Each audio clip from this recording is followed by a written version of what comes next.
Hey everyone, hope you are all doing great. ആദ്യമായി തന്നെ ഈ ഒരു പരിപാടിക്ക് ഒരു നന്ദി പറഞ്ഞുകൊണ്ട് തന്നെ തുടങ്ങാമെന്നാണ് വിചാരിക്കുന്നത്. കാരണം നമുക്കറിയാം ഈ ഒരു കാലഘട്ടത്തിൽ എല്ലാം വളരെ പെട്ടെന്ന് ലഭ്യമാവുകയും ഒന്നിനും ഒരു മൂല്യവുമില്ലാതെയായിക്കൊണ്ടിരിക്കുന്ന ഈ ഒരു കാലഘട്ടത്തിൽ സമയത്തിന് മാത്രമാണ് അല്പമെങ്കിലും നമ്മളൊക്കെ ഒരു മൂല്യം കൽപ്പിക്കാറുള്ളത്. എന്തു തന്നെ പറഞ്ഞാലും സമയമില്ല എന്നൊരു ഉത്തരമായിരിക്കാം പലപ്പോഴും നമ്മളുടെ അടുത്തൊക്കെ ഉണ്ടാകാറുള്ളത്. അതുകൊണ്ട് തന്നെ ആദ്യമായി ഒരു ബിഗ് താങ്ക്സ് ആണ് ഫോർ നമ്മളുടെ പ്രിയപ്പെട്ട ഗസ്റ്റുകൾ, ഇന്നത്തെ പരിപാടിയുടെ പ്രിയപ്പെട്ട ഹേബൽ, മറിയം ജുമാന, പ്രിയപ്പെട്ട Fathima Nargis. A big thanks for you guys taking the time to join us today. And let me jump right into the topic. ഒരു മുഖപുരയുടെ ആവശ്യമൊന്നുമില്ലാതെ തന്നെ നേരിട്ട് നമ്മൾക്ക് ഈ ഒരു ടോപ്പിക്കിലേക്ക് തന്നെ കടക്കാമെന്നാണ് ആഗ്രഹിക്കുന്നത്. മനോഹരമായി ഇവിടെ കാലത്തെ നിർവചിക്കുകയുണ്ടായി. എന്താണ് കാലമെന്നും എങ്ങനെയാണ് ഒരു കാലം, അങ്ങനെ ഒരു സംഗതി ഉണ്ടോ, അതായത് ഓരോ കാലത്തിനും അതാത് കാലങ്ങളുമായി മുന്നോട്ട് പോകുമ്പോൾ കാലം എന്നത് യാഥാർത്ഥ്യമാണോ എന്നൊരു തോന്നൽ പോലും ഇവിടെ പ്രിയപ്പെട്ട നമ്മുടെ സമദാനി സാഹിബിന്റെ വാക്കുകളിലൂടെ നമ്മളിൽ ജനിക്കുകയുണ്ടായി. എങ്കിലും നമുക്കറിയാം, കാതങ്ങൾ സ്വപ്നങ്ങളിലേക്ക് അടുക്കുന്ന ഒരു മനോഹരമായ കാലത്തിലൂടെ ജീവിക്കുവാൻ ഭാഗ്യം ലഭിച്ചവർ എന്ന നിലക്ക് എല്ലാ സ്വപ്നങ്ങളും നേടിയെടുക്കുകയും പാഷനും പ്രൊഫഷനും ഒക്കെ ജീവിതത്തിന്റെ ഒരു ഭാഗമായി കൊണ്ട് വളരെ നോർമലൈസ് ചെയ്യപ്പെടുകയും ചെയ്യുന്ന ഒരു സമൂഹത്തിലാണ് നമ്മൾ ഇന്ന് നിൽക്കുന്നത്.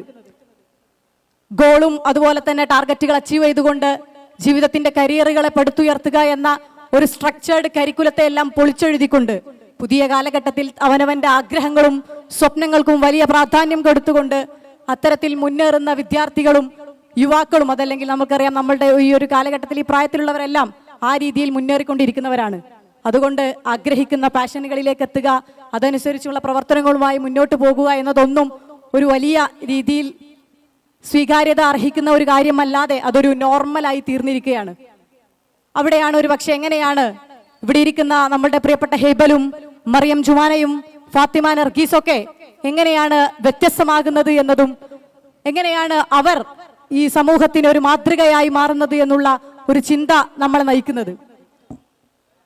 ഒരുപക്ഷെ ഈ രീതിയിൽ അവനവന്റെ പ്രൊഫഷൻ തിരഞ്ഞെടുത്തുകൊണ്ട് മുന്നോട്ട് പോവുകയൊക്കെ ചെയ്യുന്നതിനപ്പുറത്തേക്ക് ആ ഒരു സ്ട്രക്ചേർഡ് ആയിട്ടുള്ള ഒരു സംവിധാനത്തിന് അപ്പുറത്ത് നിന്നുകൊണ്ട് തൻ്റെ മറ്റൊരു രീതിയിലേക്ക്, അതല്ലെങ്കിൽ നമുക്കറിയാം ഈ കാലത്തോടൊപ്പം സഞ്ചരിക്കുമ്പോഴും ആ കാലത്തിന് മുകളിലേക്ക് സ്വപ്നങ്ങളുടെ വിത്തുപാകിക്കൊണ്ട് ഒരു പുതിയ നാളെയെ സ്വപ്നം കണ്ടുകൊണ്ട് ഒരു പുതിയ നാളെ ഉണ്ടാക്കിയെടുക്കുവാനുള്ള പ്രവർത്തനങ്ങൾ ഇന്ന് ആരംഭിക്കുക എന്നത് ഈ കാലഘട്ടത്തിലും ഏത് കാലഘട്ടത്തിലും അത് തന്നെയാണ് സാമൂഹിക പരിഷ്കരണവും നവോത്ഥാന പ്രവർത്തനങ്ങളും ഒക്കെ നടത്തിയിട്ടുള്ളത്. ആ രീതിയിൽ ഒരുപക്ഷെ ഇന്നലകളിൽ നമുക്ക് എന്തുകൊണ്ട് ഒരു സയന്റിസ്റ്റോ അതല്ലെങ്കിൽ പൈലറ്റുകളോ നമുക്ക് പരിചയമുതമായിട്ടുള്ള പേരുകളൊക്കെ എടുത്ത് പരിശോധിച്ച് നോക്കി കഴിയുമ്പോൾ വലിയ രീതിയിൽ പാശ്ചാത്യ രാജ്യങ്ങളിൽ നിന്നുള്ള സയന്റിസ്റ്റുകളുടെ പേരുകളാണ് നമ്മൾക്കറിയുന്നതിൽ ഒരു ആദ്യത്തെ 10 എന്തുകൊണ്ടാണ് അങ്ങനെ ഉണ്ടായത് എന്നൊരു ചെറിയ ചിന്തയെങ്കിലും നമ്മളിലേക്ക് വരേണ്ടതുണ്ട്. അപ്പോഴാണ് ഒരുപക്ഷെ ലോകത്തിന്റെ മുഖ്യധാരയെ മീറ്റ് ചെയ്യാൻ കഴിയാതെ അതുമായി കോമ്പീറ്റബിൾ ആകാതിരുന്ന ഒരു കാലഘട്ടത്തിൽ അവിടേക്കുള്ള ചിന്തകളെ വിഹരിച്ചിടുവാനുള്ള സംവിധാനങ്ങൾ നമ്മളിൽ ഉണ്ടായിരുന്നില്ല എന്നതുകൊണ്ടായിരിക്കാം അത്തരത്തിലുള്ള ചിന്തകൾ നമ്മളിൽ ഉണ്ടാകാതിരുന്നത്. പലപ്പോഴും സ്വപ്നങ്ങൾ കാണുക എന്ന് പറയുമ്പോൾ അതിരുകളില്ലാതെ അനന്തമായ സ്വപ്നങ്ങൾ കാണുക എന്നൊക്കെ നമ്മൾ പറയുന്നിടത്തും സ്വപ്നങ്ങളുടെ പരിധി എന്നത് നമ്മളുടെ അറിവും നമ്മൾ ഇടപെടുന്ന മേഖലകളുമാണ് എന്നുള്ള ഒരു വലിയ സത്യമുണ്ട്. അവിടെയാണ് ആ കാലഘട്ടത്തിൽ അതിനപ്പുറത്തേക്ക് നിന്ന് ചിന്തിച്ചുകൊണ്ട്, അതല്ലെങ്കിൽ അത്തരത്തിൽ സ്വപ്നങ്ങളെ നേടിയെടുക്കുക എന്നതിനപ്പുറത്തേക്ക് വരാനിരിക്കുന്ന ഒരു കാലഘട്ടത്തിൽ, അതല്ലെങ്കിൽ അതിന്റെ ഞാൻ ഈ പറഞ്ഞതുപോലെ ഇതിന്റെയൊക്കെ അപ്പുറത്തേക്ക് നമ്മളുടെ കഴിവുകളുമായി കൊണ്ട് ചിലർ മുന്നിട്ട് വരികയും അവർ മറ്റുള്ള വഴികളിൽ നിന്ന് വ്യത്യസ്തമായിക്കൊണ്ട് നമ്മൾ പറയുന്നത് പോലെ ദ വൺ പെൻഗിൻ എന്നൊക്കെ പറയുന്നത് പോലെ കൂട്ടത്തിൽ നിന്ന് വ്യത്യസ്തമായി തിരിഞ്ഞു നടക്കുകയും ചില പൊളിച്ചെഴുത്തലുകൾ നടത്തുകയും സമൂഹം അത്രയും കാലം സ്ട്രക്ചേർഡായി വെച്ചിരുന്ന വിദ്യാഭ്യാസ സമ്പ്രദായത്തിൽ നിന്ന് മാറിക്കൊണ്ട് തന്റെ കഴിവുകളും അതല്ലെങ്കിൽ ആ രീതിയിലേക്ക് അവരുടെ ആഗ്രഹങ്ങളും ഒക്കെ വലിയ രീതിയിലേക്കുള്ള ഉയരങ്ങളിലേക്ക് അതിന്റെ വിത്തുപാകിക്കൊണ്ട് പുതിയ ആകാശങ്ങളെ സൃഷ്ടിച്ചുകൊണ്ടുള്ള യാത്രകൾ തുടങ്ങുന്നത്. അത് ഒരുപക്ഷെ ഞാൻ പറഞ്ഞ രീതിയിൽ ഇന്നലകളിൽ നമ്മളൊരു സമൂഹത്തോട് പോയിട്ട് സ്വപ്നം കാണുവാനും അവരോട് അത്തരത്തിലുള്ള കാര്യങ്ങൾ പറയുമ്പോൾ ഒരു നേരത്തെ ഭക്ഷണം കിട്ടാത്തവന്റെ, നല്ല വസ്ത്രമില്ലാത്തവന്റെ, നല്ല വീടില്ലാത്തവനെ സംബന്ധിച്ചിടത്തോളം അവന്റെ ആദ്യത്തെ സ്വപ്നം എന്നത് നല്ല വീടുണ്ടാക്കുക എന്നതാണ്, നല്ല ഭക്ഷണം കഴിക്കുക എന്നതാണ്, ഒരു നേരത്തെ ആഹാരമെങ്കിലും കഴിക്കുക എന്നതാണ്. ഇന്ന് നമ്മളെ സംബന്ധിച്ചിടത്തോളം നമ്മളുടെ ആഗ്രഹങ്ങളെ ഏത് നിലയിലേക്കും വിതറിയിടുവാൻ, അതിന്റെ ഏറ്റവും എക്സ്റ്റെന്റിലേക്ക് കയറി ചെല്ലുവാനുള്ള ഒരു ഈ ലോകത്തോന്റെ മുഖ്യധാരയിലേക്ക് കോമ്പീറ്റബിൾ ആയി നമ്മൾ മാറി എന്നതാണ് നമ്മളുടെ ഇന്നത്തെ സാഹചര്യം. ആ സാഹചര്യത്തിൽ നിന്നുകൊണ്ട് ആ സാഹചര്യത്തെ ഒരുപക്ഷെ ഞാൻ പറഞ്ഞതുപോലെ മനോഹരമായ ഒരു സ്വപ്ന ലോകത്ത്, മനോഹരമായ ഒരു സ്വപ്നകാലത്തിൽ ജീവിക്കുവാൻ ഭാഗ്യം ലഭിച്ചവർ എന്ന നിലക്ക് ആ സ്വപ്നത്തെ ആ രീതിയിലേക്ക് ഉപയോഗപ്പെടുത്തുകയും അങ്ങനെ സ്വപ്നം കാണുകയും അങ്ങനെ വേറിട്ട വഴികളിലൂടെ സഞ്ചരിക്കുകയും മനോഹരമായ വീഥികൾ തിരഞ്ഞെടുക്കുകയും ചെയ്തുകൊണ്ട് വഴിവെട്ടി വന്നവരായിട്ടുള്ളവരാണ് നമ്മളുടെ മുമ്പിലിരിക്കുന്നത്. അങ്ങനെ പുതിയ കാലഘട്ടത്തിന്റെ ഒരുപക്ഷെ ഏറ്റവും അവർ തിരഞ്ഞെടുത്ത പാതകളിലൂടെ ഏറ്റവും മനോഹരമായ ഒരു പ്രയാണം നടത്തിക്കൊണ്ടിരിക്കുന്ന ഇവരെ പോലെയുള്ളവർ, അതല്ലെങ്കിൽ നമുക്കറിയാം ഇവരൊക്കെ തിരഞ്ഞെടുക്കുന്ന വ്യത്യസ്തമാർന്ന മേഖലകളിൽ അവർ വലിയ രീതിയിലുള്ള അവരുടെ കഴിവുകളെ തെളിയിച്ചുകൊണ്ടിരിക്കുന്നു.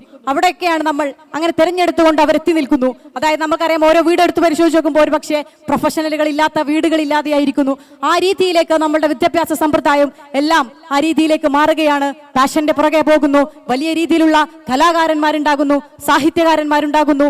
ഈ രീതിയിലെ എല്ലാ മേഖലകളിലേക്കും നമ്മൾ വ്യഹരിക്കുന്ന ഒരു മനോഹരമായ ഇന്നലകളുടെ സ്വപ്നകാലത്തിലൂടെ ജീവിക്കുമ്പോഴാണ് എന്താണ് ഇന്നത്തെ തലമുറ ഒരുപക്ഷെ നമ്മൾ ഈ രീതിയിലേക്ക് എത്തി നിൽക്കുമ്പോൾ ഇനി എല്ലാം നേടിയെടുത്ത് കഴിഞ്ഞിരിക്കുന്ന പ്രിയപ്പെട്ട ഹേബലിനെ പോലെ, മറിയം ജുമാനയെ പോലെ, നർഗീസിനെ പോലെയുള്ളവരൊക്കെ അവരുടേതായിട്ടുള്ള വഴികൾ തിരഞ്ഞെടുത്തുകൊണ്ട് ഈ സമൂഹത്തിന് മുന്നിൽ വലിയ രീതിയിലുള്ള പ്രതീക്ഷയായിക്കൊണ്ട് നിൽക്കുമ്പോൾ ഇവരിലേക്ക് ഒരു മൂല്യബോധത്തെ കൂടി ഈ കാലഘട്ടത്തിൽ നഷ്ടപ്പെട്ടുകൊണ്ടിരിക്കുന്ന, ഞാൻ പറഞ്ഞതുപോലെ എല്ലാം നോർമലൈസ് ചെയ്യപ്പെടുന്ന ഒരു കാലഘട്ടത്തിൽ തന്റെ സ്വപ്നങ്ങളെ നേടിയെടുക്കുകയും അതിന്റെ ഏറ്റവും വലിയ ആകാശത്തിലേക്ക് വിഹരിക്കുകയും ചെയ്യുക എന്നത് ഒരു നോർമലായി കൊണ്ട് മാറുന്ന ഒരു സാഹചര്യത്തിൽ അതിൽ നിന്ന് വ്യത്യസ്തമാകുവാൻ വേണ്ടിയിട്ടുള്ള ഒരു വഴികൾ തിരഞ്ഞെടുക്കുന്നവരെ സംബന്ധിച്ചിടത്തോളം നമ്മൾ വ്യത്യസ്തമാകുന്നത് ഒരു വലിയ മൂല്യബോധത്തോടെയും അതല്ലെങ്കിൽ എല്ലാവരും ഒരുപക്ഷെ ഈ രീതിയിലൊക്കെ വിസ്മരിച്ചു പോകുന്ന ആ ഒരു ധാർമ്മിക ബോധത്തിലൂടെയും കൂടെ ഈ ഒരു പുതിയ കാലഘട്ടത്തോട് സംവദിക്കുവാൻ സാധിക്കുമ്പോഴാണ് നമ്മളുടെ വഴികൾ അല്പം വ്യത്യസ്തമായി തീരുന്നത്.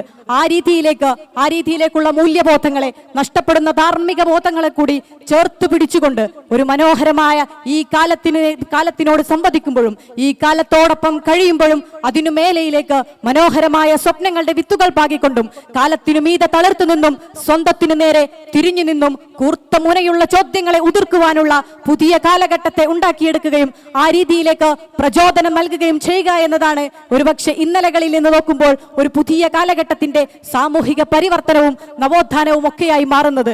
അത്തരത്തിൽ ഒരു സമൂഹത്തെ പരിവർത്തിപ്പിക്കാനും സ്വപ്നങ്ങൾ കാണുവാൻ പഠിപ്പിക്കാനും ഇനി വരുന്ന ഒരു 10-40 വർഷങ്ങൾക്ക് അപ്പുറത്തേക്ക് വരെയുള്ള നേട്ടങ്ങളെ കുറിച്ച് ചിന്തിക്കുവാനും പാകപ്പെട്ടവർ എന്ന നിലക്ക് ഇവരെ പോലെയുള്ളവരെ നമ്മൾ ഇത്തരത്തിലേക്ക് ക്ഷണിച്ചു കൊണ്ടുവരുമ്പോൾ എങ്ങനെയാണ് നമ്മൾക്കൊരു വലിയ മാതൃകയായി മാറുന്നത് എന്ന് ചോദിക്കുമ്പോൾ മറ്റുള്ളവരെല്ലാവരും എല്ലാ മേഖലകളിലും കഴിവ് തെളിയിച്ചവരുണ്ട്. അതിൽ നിന്ന് എങ്ങനെയാണ് പ്രിയപ്പെട്ട ഹേബലും മറിയം ജുമാനയും നർഗീസുമെല്ലാം വ്യത്യസ്തമാകുമെന്ന് ചോദിക്കുമ്പോൾ ഒരുപക്ഷെ സ്വപ്നങ്ങൾ പോലും കാണുവാൻ സാധിക്കാതിരുന്ന ഇന്നലകളിൽ നിന്ന്, അത്തരത്തിലുള്ള മലബാറിന്റെ മടിത്തട്ടിൽ നിന്ന് ആകാശത്തോളം സ്വപ്നങ്ങൾ കാണുകയും തന്റേതായ വഴികൾ തിരഞ്ഞെടുക്കുകയും അത്തരത്തിലുള്ള വലിയ രീതിയിൽ ഒരു പുതിയ ജൈത്യയാത്ര തന്നെ തുടങ്ങുകയും ചെയ്തവർ എന്ന നിലക്കും അവരെ പോലെയുള്ളവരെ ചേർത്ത് വെക്കുകയും ഈ സമൂഹത്തിന് വലിയ രീതിയിൽ ഒരു മാതൃകയായിക്കൊണ്ട് അവർ മാറുകയും ചെയ്യുക എന്നതാണ്. അവരെ ഒരുപക്ഷെ എവിടെയാണ് അവർ നമ്മളുടെ അതല്ലെങ്കിൽ എങ്ങനെയാണ് അവർ നമ്മളിൽ മാതൃകയായി തീരുന്നത് എന്ന് ചോദിക്കുമ്പോഴാണ് ഇവരിലേക്ക് ഒരുപക്ഷെ ഈ നമ്മൾ പ്രിയപ്പെട്ട ഹേബൽ തിരഞ്ഞെടുത്തിരിക്കുന്ന മേഖലകളാണെങ്കിൽ ഒരുപക്ഷെ സയൻസിന്റെ മനോഹരമായ മേഖലകൾ, ഫിസിക്സിന്റെ അതല്ലെങ്കിൽ ഗ്രാവിറ്റി ഫിസിക്സും അതുപോലെ തന്നെ ആകാശത്തിന്റെ വിഹായങ്ങളിൽ സ്വപ്നങ്ങളുടെ ചിറകുകളാൽ പറന്നപ്പെട്ട മറിയം ജുമാനയും തന്റേതായ ഭാഷാ ശൈലിയിലും സംസാര വൈഭവത്തിലും സമൂഹത്തോട് സംവദിക്കുന്ന നമ്മുടെ പ്രിയപ്പെട്ട നർഗീസും അടങ്ങുന്നവരൊക്കെ ഒരു പുതിയ കാലഘട്ടത്തിന്റെ സ്വപ്നവും അടയാളപ്പെടുത്തപ്പെട്ട മനുഷ്യരുമാകുമ്പോൾ അവർ തിരഞ്ഞെടുത്തിരിക്കുന്ന പാതകളിൽ ഏറ്റവും മനോഹരമായി കൊണ്ട് ആ മൂല്യത്തോട് കൂടിക്കൊണ്ട് അവരുടെ ധാർമ്മിക ബോധത്തിന്റെ അതല്ലെങ്കിൽ അവരുടെ ധാർമ്മിക ബോധത്തിന്റെയും മൂല്യബോധത്തിന്റെയും അവരെ വഴിതിരിച്ചുവിടുന്ന രാഷ്ട്രീയ ബോധത്തിന്റെ പേര് കൂടെയാണ് MSF എന്നതാണ്. അവിടെയാണ് നമ്മൾ എങ്ങനെയാണ് ഈ സമൂഹത്തിൽ ഇടപെടേണ്ടതെന്നും ഈ വ്യത്യസ്തമാർന്ന വഴികളിൽ മേഖലയിലൂടെ സഞ്ചരിച്ചു വന്നുകൊണ്ട് ഇന്നിൽ ഏറ്റവും മനോഹരമായി സ്വപ്നങ്ങളെ നെയ്തെടുത്തവരായി നിലകൊള്ളുമ്പോൾ ഈ കാലത്തോട് നമ്മൾ സംവദിക്കേണ്ടത് എങ്ങനെയാണെന്നൊക്കെയുള്ള ഒരു വലിയ ഒരു ചർച്ചയ്ക്ക് അതല്ലെങ്കിൽ ഒരു ഡിസ്കഷന് ഈ ഒരു വേദി നമ്മൾക്ക് ഒരുക്കിയിരിക്കുന്നത്. ആ രീതിയിലേക്ക് ഇവിടെ എത്തിച്ചേർന്ന നമ്മളുടെ പ്രിയപ്പെട്ട ഹേബൽ കുഞ്ഞനുജൻ ഹേബലും അതുപോലെ തന്നെ മറിയം ജുമാനയും അതുപോലെ തന്നെ നർഗീസും അടങ്ങുന്ന എല്ലാവർക്കും ഒരിക്കൽ കൂടി ഈ ഒരു പരിപാടിയിലേക്ക് വലിയ രീതിയിലേക്ക് സ്വാഗതം ചെയ്യുകയാണ്. നമ്മൾക്ക് എല്ലാവർക്കും കൂടി ഇരുന്നിട്ട് എങ്ങനെയാണ് നിങ്ങൾ ഈ വഴികൾ തിരഞ്ഞെടുത്തിരിക്കുന്നതെന്നും എങ്ങനെയാണ് സമൂഹത്തെ അവർക്ക് ഈ രീതിയിലേക്കുള്ള സ്വപ്നങ്ങൾ കാണുന്നവരായി എങ്ങനെ അവരെത്തി, എങ്ങനെയാണ് അവർ നമ്മളിലേക്കുള്ള ആ ഒരു വെളിച്ചം എങ്ങനെയാണ് എന്നുള്ള കാര്യങ്ങളൊക്കെ അവരോട് സംസാരിക്കുന്നതാണ്. ആ രീതിയിലേക്ക് ഒരു സംസാരമായിക്കൊണ്ട് അവരുടെ വിഷനുകളും അവരുടെ മനോഹരമായിട്ടുള്ള അവരുടെ സ്വപ്നങ്ങളും അവരെത്തി നിൽക്കുന്ന വഴികളും അവരെങ്ങനെ അതിലെത്തി എന്നുള്ള കാര്യങ്ങളും ഒക്കെ അവരിവിടെ സംസാരിക്കുന്നതാണ്. അതിനുവേണ്ടി ഈ ഒരു വേദിയിലേക്ക് ഒരുപക്ഷെ ഏറ്റവും മനോഹരമായിക്കൊണ്ട് നമ്മളുടെ മലബാറിൽ നിന്ന് ഗ്രാവിറ്റി ഫിസിക്സിന്റെ ഗവേഷണ പ്രബന്ധം അവതരിപ്പിക്കുകയും അമേരിക്കയുടെ ജോർജ് യൂണിവേഴ്സിറ്റിയിൽ നിന്ന് സ്കോളർഷിപ്പ് കിട്ടുകയും ചെയ്ത ഹേബലിനെ ഈ വേദിയിലേക്ക് ഞാൻ ആദ്യമായി തന്നെ സ്വാഗതം ചെയ്യുകയാണ്. ഗ്രാവിറ്റി ഫിസിക്സിൽ വലിയ രീതിയിലുള്ള ഗവേഷണ പ്രബന്ധം അവതരിപ്പിച്ച പ്രിയപ്പെട്ട ഹേബലിനെ ആദ്യമായി നമ്മളോട് സംവദിക്കാനായി ഈ വേദിയിലേക്ക് സ്വാഗതം ചെയ്യുന്നു. ഹേബൽ.